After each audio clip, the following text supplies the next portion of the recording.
এখানে কি কি আইটেম বিক্রি করেন? এখানে লিখা জামাই পিঠা আর হচ্ছে ঝুরি ভাজা। জামাই পিঠা কত আর ঝুরি ভাজা কত? ঝুরি ভাজা 10 টাকা, জামাই পিঠা 10 টাকা। দোকানটা অনেক সুন্দর, মানে এটা ইউনিক মনে হইতেছে জিনিসটা। দোকানটা কি নিজে বানাইছেন নাকি জি, এটা এরকম কিনতে পাওয়া যায়? না না, এটা আমি নিজেই বানাইছি। আর এই মানে স্টাইলটা অনেক সুন্দর। পাঁচ কিনছিলাম আর কি। ও আচ্ছা আচ্ছা। তো দেন তো দুইটা, একটা ঝুরি ভাজার একটা জামাই পিঠা দেন, দেখি কেমন। এই ট্রাই করি। দেখেন, নতুন জিনিস দেখলাম তো। ওই সাইডে কি দরজা সিস্টেম, দেখি দরজাটা কেমন। ও মানে একবারে ধুলাবালি মুক্ত। জি, এটা ঢাকলে আর ধুলা ঢুকবে না। না সিস্টেমটা অনেক সুন্দর, জি। বুঝছেন? এটা হচ্ছে ঝুরি ভাজা। ঝুরি ভাজা, জি। এটা কত? এটা 10 টাকা। এটা 10 টাকা। আচ্ছা, এটা আরেকটা জামাই পিঠা দেন দেখি। এটা তেলে ভাজা, এটা জি। হচ্ছে জামাই পিঠা না? জামাই পিঠা, এটা কত? এটা 10 টাকায়। এটা 10 টাকা। জি।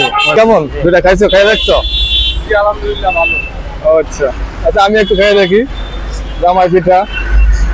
বিসমিল্লাহ। না, জামাই পিঠা তো মাশাআল্লাহ অনেক ভালো, মজা আছে।